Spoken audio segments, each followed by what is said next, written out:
दोस्तों, एक लड़का को फांसी की सज़ा होनी थी और जेलर साहब पूछते हैं कि तुम्हारी अंतिम इच्छा क्या है। वह अपनी अंतिम इच्छा बता दीजिए, हम तुम्हारी हर अंतिम इच्छा पूरी करेंगे। तो वह लड़का कहता है, सर आप हमारी हर अंतिम इच्छा पूरी करेंगे। जज साहब बोलते हैं, हाँ, कि मैं तुम्हारी जो अंतिम इच्छा हो बताओ, हम ज़रूर पूरी करेंगे। तो सुबोध बोलता है कि सर मेरी अंतिम इच्छा है, एक रात अपनी पत्नी के साथ बिताना चाहता हूँ। फांसी से पहले अपनी बीबी के साथ एक रात सोना चाहता हूँ। जेलर यह बात सुनकर असंभव में पड़ जाते हैं। सोचते हैं हमारी ज़िंदगी में ऐसा केस पहली बार आया है।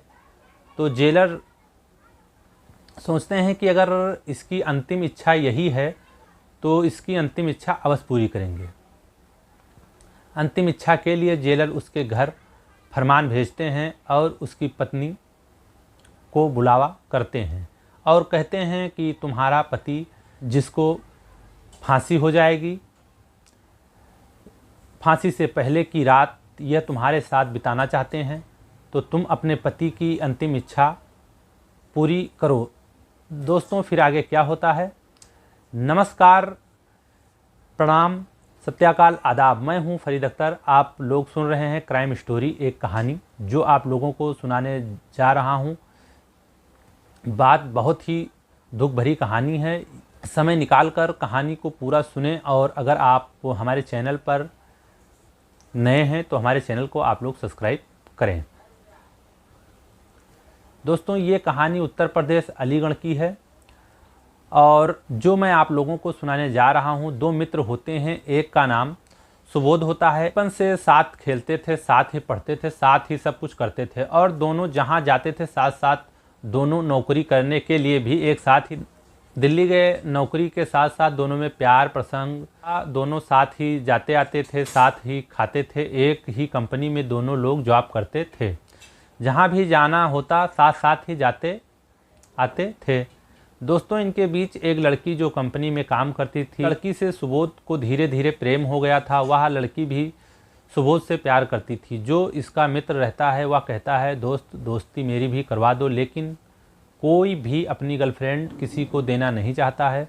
सुबोध ने मना किया कि दोस्त वह मेरी फ्रेंड है, लेकिन वह नहीं माना। लड़की को लेकर दोनों में कुछ विवाद चलने लगा।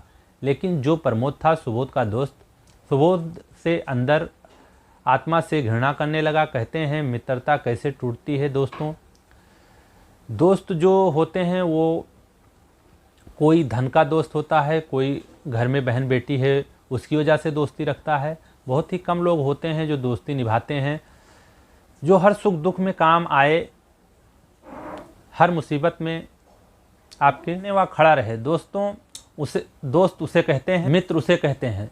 दोस्त प्रमोद सुबोध से जलने लगा क्योंकि वो लड़की उसकी दोस्त थी। वह सुबोध से प्रेम करती थी और सुबोध के रूम पर आती जाती रहती थी। एक दिन मौका पा करके प्रमोद ने उस लड़की के साथ कुछ ऐसा कृत किया और कृत करने के बाद सुबोध रूम पर नहीं था और लड़की को मारकर सुबोध के रूम पर उसके बेड पर सुला दिया और उसके साथ घिनौना काम भी किया। प्रमोद वहाँ से फरार हो जाता है। फरार होने के बाद में पुलिस को वही फ़ोन करके सूचना भी देता है कि एक लड़की ऐसे ऐसे है और उसकी डेड बॉडी वहाँ पर है। तो पुलिस मौके पर वहाँ पहुँच जाती है और सुबोध वापस वो भी रूम पर उसी वक्त पहुँच जाता है। तो देखा उस लड़की की डेड बॉडी पड़ी, लड़की मरी हुई है। पुलिस सुबोध को पकड़ लेती है। पुलिस गिरफ्तार करने के बाद में थाने ले जाती है। फिर सुबोध से पूछ जांच करती है, लेकिन सुबोध बस इस बात को बताना नहीं चाहता था क्योंकि उसको मालूम नहीं था कि यह कत्ल किसने किया है। लेकिन सबूत वह होता है जो मौके पर मिलता है। लेकिन सुबोध के रूम में लड़की की डेड बॉडी मिलती है। इसी सबूत पर सुबोध को गिरफ्तार कर लिया जाता है। गिरफ्तार करने के बाद उसके ऊपर सारी धाराएं लगाने के बाद उसे फिर जेल में डाल दिया जाता है। दोस्तों, जब लड़की का पीएम आता है, पोस्टमार्टम जब रिपोर्ट आती है तो उसमें साफ साफ निकल कर आता है कि पहले इसका बलात्कार किया गया है और फिर इसका गला दबाकर हत्या कर दिया गया। इस मुलजिम को तो फांसी की सज़ा होनी चाहिए। दोस्तों, यहाँ तक प्रावधान पहुँच जाता है कि समय चलते उसे सुबोध को जेल में रखा जाता है। रखने के बाद सब लोग उसके जानने वाले मिलने जुलने आते जाते रहते हैं। सुबोध इस बात से अनजान था कि हत्या किसने की है। सुनवाई होते होते उसे फांसी की सज़ा हो जाती है। फांसी होने में जब 2 दिन बाकी रह जाता है तब जेलर साहब ने सुबोध के पास जाकर जेलर साहब पूछते हैं कि आप बताइए आपकी अंतिम इच्छा क्या है, तुम क्या देखना चाहते हो या क्या खाना चाहते हो या किसी से मिलना चाहते हो, क्या करना चाहते हो। तो सुबोध कहता है सर हमारी अंतिम इच्छा एक थी, अगर आप पूरी कर सकते हैं तो हमें बता दीजिए। जेलर साहब कहते हैं कि फांसी से पहले सबकी इच्छाएं यहाँ पर पूरी की जाती हैं, आप बताइए आपकी क्या इच्छा है। सुबोध कहता है कि मैं एक रात अपनी पत्नी के साथ बिताना चाहता हूँ, पत्नी के साथ इसी जेल में रहना चाहता हूँ, मेरी पत्नी को बुला दीजिए। दोस्तों, जेलर जब यह बात सुनते हैं तो असंभव में पड़ जाते हैं। आज हमें लगभग 20 वर्ष हो गए जेलर बने, लेकिन आज तक कोई ऐसा सवाल नहीं किया। जेलर साहब कहते हैं नहीं आया और ना ही कोई ऐसा अंतिम इच्छा पूरी करने को कहा। जेलर साहब ने कहा चलो फिर भी ठीक है, अगर अंतिम इच्छा है तो अंतिम इच्छा भी पूरी होगी। दोस्तों, उसकी पत्नी को बुलाया जाता है, बाइज्जत और प्रवाह भेजा जाता है कि तुम्हारा पति अंतिम इच्छा के लिए तड़प रहा है और तुम्हारे साथ एक रात बिताना चाहता है। ने उसके घर नौकर के हाथ फरमान भेजा। तो यह सब सुनने के बाद सुबोध की पत्नी जेल पहुंच जाती है। तो जेल में उसे बताया जाता है कि तुम्हारी पत्नी जेल के अंदर आ चुकी है। पत्नी उसी रूम में कर दी जाती है। शाम को जहां पर सुबोध रहता है उसी बैरंग को और लोगों से खाली करा दिया जाता है, लेकिन जेलर ने अपने 2 बॉडीगार्ड उसकी तैनाती में उसी गेट पर लगा दिए थे। उसमें वॉइस रिकॉर्डर लगा दिया था, जो भी बातें हो तो वह ऑफिस में सुन सके। इसके बाद में जब पत्नी अंदर जाती हैं तो वहाँ पति को दुआ सलाम करती हैं और उसे देखकर रोने लगती हैं, क्योंकि उसकी पत्नी एक नेक थी और पत्नी से जो वाकया वो कह रहा था, पत्नी उससे पूछती है कि तुमने ऐसा क्यों किया, तुमसे जब प्रेम करती थी तब तुमने उसे क्यों मारा, क्यों उसकी हत्या कर दी, जो कि आज तुम्हें फांसी होने जा रही है, ऐसा काम क्यों किया। तो सुबोध ने सारी बातें सुनता है और उसने सुनने के बाद में फूट फूट कर रोने लगता है। और जो वॉइस आवाज़ थी वह जेलर साहब सारी बातें आपस में सुनते रहते हैं। वह रोते हुए कहता है कि मैंने ऐसा कदम नहीं उठाया, मेरा जो दोस्त था प्रमोद वह हमसे जलन रखता था, वह पूरी बात बताने लगा। एक लड़की हमारे कंपनी में काम करती थी, वह अपने घर से खाना लाती थी, हमारा टिफ़िन वह ले लेती थी और मैं उसका टिफ़िन ले लेता था। केवल यही प्रेम था। एक दिन वह लड़की कहती है कि हम तुम्हारे रूम पर चलेंगे, चाय नाश्ता करेंगे, खाना पीना खाएंगे, हमें कोई भेदभाव नहीं था। अपने पत्नी को बताया, पत्नी पूछने लगी फिर क्या हुआ। उसके बाद में होता यह है कि मैं इस दौरान बाज़ार सब्ज़ी लेने के लिए जाता हूँ और जब मैं बाज़ार सब्ज़ी लेने के लिए जाता हूँ उसी दौरान रूम पे प्रमोद रहता है। प्रमोद ने लड़की से साथ क्या किया क्या नहीं किया, और प्रमोद वहीं रूम पर रह जाता है और मैं जब तक आया तब तक वह लड़की बेड पर मरी हुई पड़ी थी। उसके साथ जो भी कुछ किया वह प्रमोद ने किया था, उसने ही पुलिस को फ़ोन करके बुलाया था। मुझे इसके आगे कुछ नहीं मालूम है, वह अपने पत्नी से रोते हुए कहता है। और ये बात वॉइस रिकॉर्डर में रिकॉर्ड होकर आगे जेलर साहब भी अपने रूम में साथियों के साथ बैठे हुए सुनते हैं। इस हालात में हत्या हो चुकी है, इसमें सारी गलती प्रमोद की थी। मैं कोई गुनाहगार नहीं हूँ, मैं एक निर्दोष व्यक्ति हूँ, मेरे साथ दुराचार हो रहा है। जो ईश्वर को मंजूर है, परमात्मा को मंजूर है, वही होना है। आप मेरी बिल्कुल छोड़ करके तुम्हारे 2 बेटे हैं, दोनों का परवरिश करना, क्योंकि भारत का कानून अंधा है। लिखा हुआ होता है कानून अंधा होता है। जहाँ तक लोग सबूत मांगते हैं, सबूत के तहत मैं दोषी हूँ, मुझे फांसी की सज़ा होनी है, लेकिन मैंने ऐसा कुछ नहीं किया है।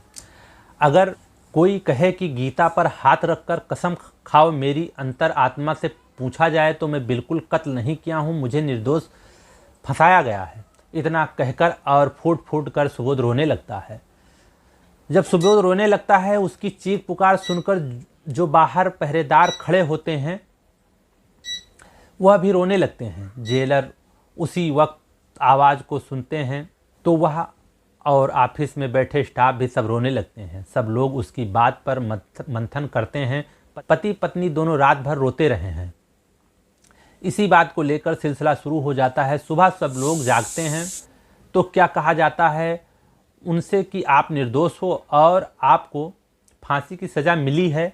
सब लोग मंथन करते हैं। जेलर भी किसी तरीके से इनको बचाया जाए क्योंकि हकीकत निर्दोष हैं। जेलर साहब ये बात कहते हैं कि किसी तरीके से सुबोध को बचाया जाए क्योंकि ये भी निर्दोष हैं। जो कि सारी रात की बात हुई वो सुना गया। और दोस्तों, जब पति पत्नी में दोनों में ऐसी बातें होती हैं, सारी रात बातें हुई, और फांसी से पहले कोई बंदा झूठ नहीं बोलता है। मरने से पहले जो भी इंसान है सत्य बोलता है। तो जेलर साहब भी सुबोध के पक्ष में हो जाते हैं।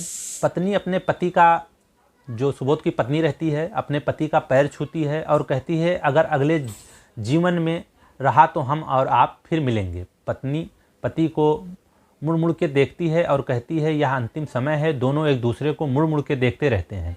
पत्नी को बाहर निकाला जाता है। तब तक पत्नी फिर वहाँ से छुड़ाकर आती है, अपने पति का पैर पकड़कर रोने लगती है। पत्नी पैरों को अपने पति का जोर से जकड़े रहती है, जोर जोर से कहती है ए भगवान, इंसान अंधा है, क्या तू भी अंधा है? यह कहाँ की रीत है कि निर्दोष को फांसी दी जा रही है और दोषी ऐसे ही घूम रहा है। ये बातें सुनकर वहाँ पर जितने भी खड़े कर्मचारी रहते हैं सब रोने लगते हैं। इसी बीच में जेलर साहब वहाँ पर आते हैं और इस बात को सुनकर उस ऑडियो को वायरल किया जाता है। तो उसके बाद पत्नी चली जाती है। सब लोग मंथन करते हैं और तीसरा दिन ऐसे ही कट जाता है। तीसरे दिन ऐसे ही कटा कि तीसरे दिन होगी, लेकिन सुबह जजमेंट ये होता है यह निर्दोष है, दूसरा व्यक्ति मारा था उसे लाया जाए। तो दोस्तों, सुबोध को बरी किया जाता है। सुबोध तो बरी हो जाते हैं। उसके घर सूचना पहुंचाई जाती है पत्नी को कि तुम्हारा पति अब बरी हो चुका है, वह निर्दोष है। इसके बदले में जो लड़का प्रमोद होता है उसे अरेस्ट किया जाता है। पूरी जांच प्रक्रिया होने के बाद में कानूनी कार्रवाई पूरी हो जाती है और उसमें प्रमोद दोषी पाया जाता है। फिर प्रमोद को फांसी की सज़ा हो जाती है और प्रमोद फांसी के फंदे पर लटक जाता है। एक कहावत कहते हैं, कर भला तो हो भला, कर बुरा तो होगा बुरा। अगर आप किसी के साथ में भला करोगे तो आपके साथ में भी भला होगा, अगर आप किसी के साथ में बुरा करोगे तो बुरा होगा। दोस्तों, ये कहानी किसी के भावना को ठेस पहुंचाने की नहीं है, किसी को व्यक्तिगत रूप से प्रताड़ित या किसी से संबंधित नहीं है। दोस्तों, ये आप लोगों को जागरूक करने के उद्देश्य से है। अगर आप लोगों को कहानी अच्छी लगी है तो वीडियो को लाइक कर दें और कमेंट कर दें और वीडियो को शेयर कर दें। ज़्यादा से ज़्यादा मेरा सपोर्ट करें। अगली मुलाकात हमारी होगी किसी अन्य क्राइम कहानी में। तब तक के लिए हमारे चैनल पर आप